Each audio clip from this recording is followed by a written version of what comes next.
Like Google Chrome, Firefox, Netscape, they're all doing the same thing. It's like having a car where either you have a Ford or a Chevy or a Dodge, they'll all get you where you want to go. They just look a little bit different. Not saying that one is better than the other, they're all the same. The Internet Explorer definitely has more pop-ups and it says, do you want to do this? Do you want to install this? The Google Chrome or some of the other ones take away some of those, but then that sometimes also compromises your security too on your computer. Right. The more, I mean, Vista has everything you do. If you want to click on something, it says, do you want to do this? And it's too secure. Right. And then you have Windows 7, which is a new one, and they took away some of that, and now people aren't so secure.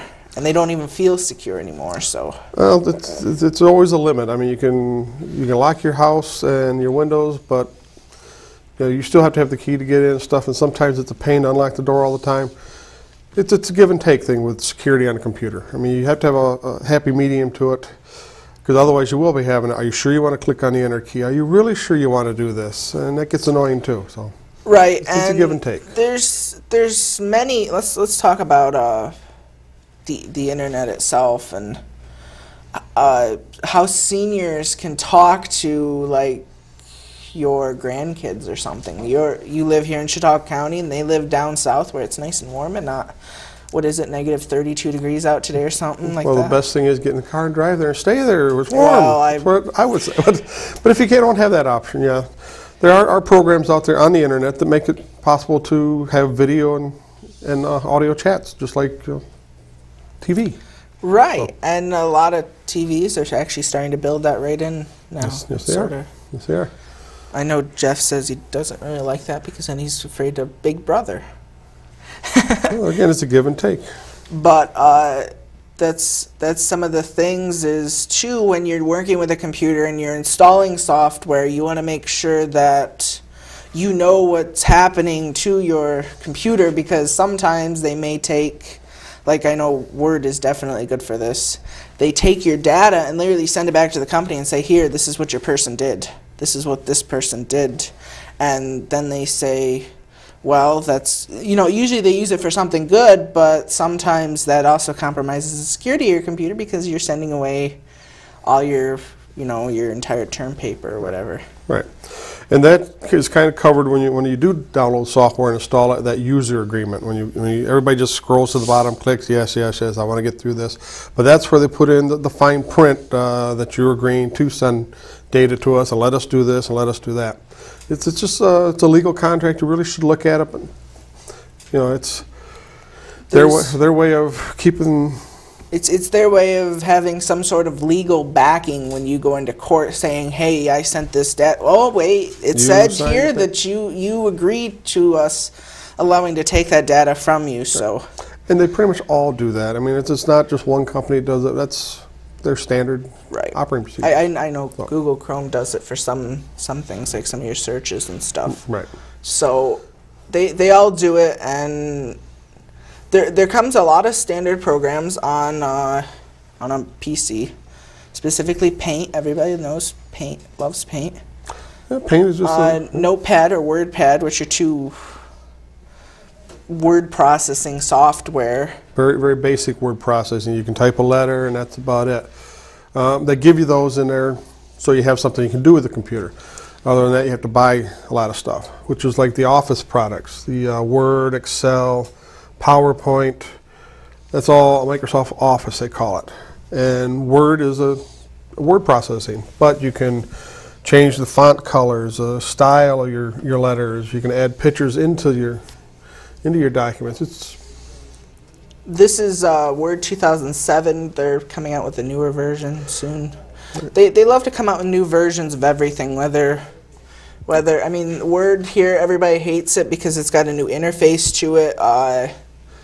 When you have the older one, it's more, everything's drop-down menus. Now it's this ribbon interface. Right, they changed the way it looks up here. But there again, when you go to buy a car, they change a car every year just cosmetically. I mean, it still functions with 4 tires and get you where you want to go. But like in the Office 07, they put your formatting things on this side. And in the older version, they put it over here. I mean, they just move it around. Word processing is word processing. You can only do so much, typing a letter. And I'm just going to stop you real quick. We have a phone call, so let's see what the caller has, because they probably want to just shoot us. It's okay. Good morning.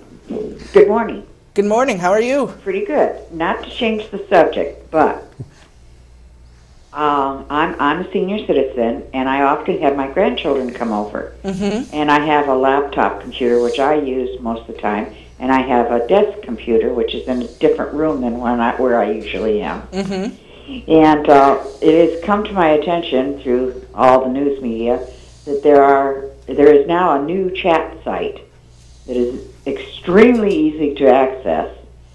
It's called Chat Roulette, and you just press a button and somebody will come up and it'll be a random chat. You don't know them, they don't know you. They can be from anywhere in the world, and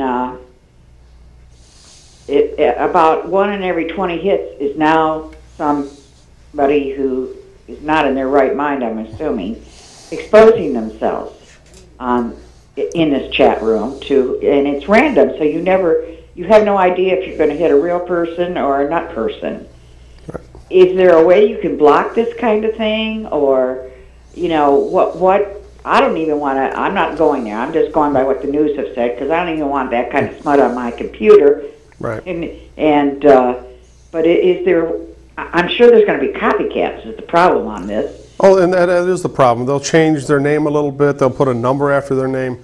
Same thing happens in email. You get that crazy email stuff. They'll change a number in it or something, because you can block email very easily in your email program. Right. I've done that, but you are right. They just changed the. Oh, they do.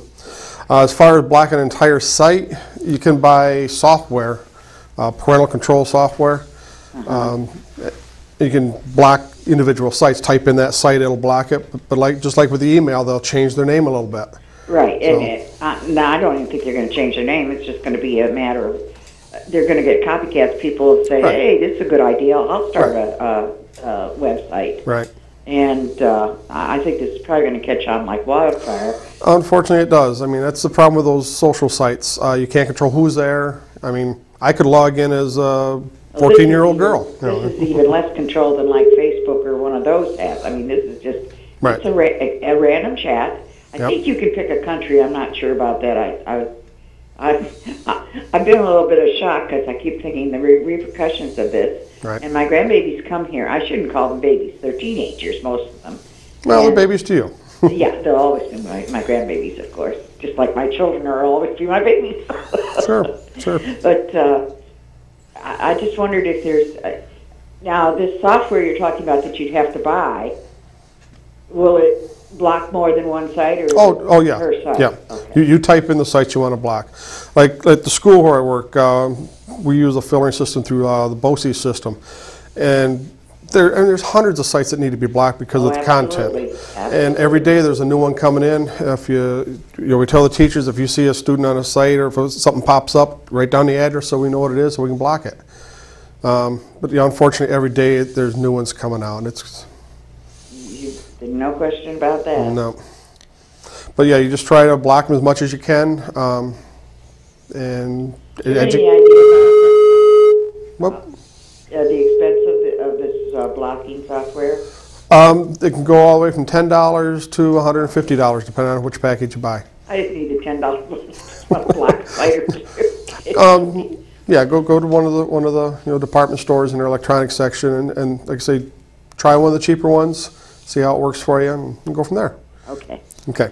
Thank you very much for your information, and have a wonderful day. It is an absolutely gorgeous day out there, and my driveway is almost, but not quite, free of snow. Of course, I have snow blowed occasionally, but it still builds up because I get the snow plow and the sidewalk plow leaving great big humps of snow occasionally.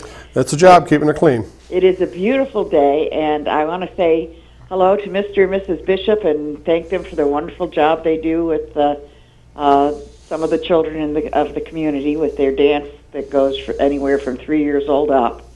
And it certainly teaches the children some discipline, and they're very good with them. Good. Okay. Have a good day. You have a nice day, too. Too. Bye-bye. And basically what we're going to do now is I'm going to have Mort Flexer come out. He's the geezer. We're going to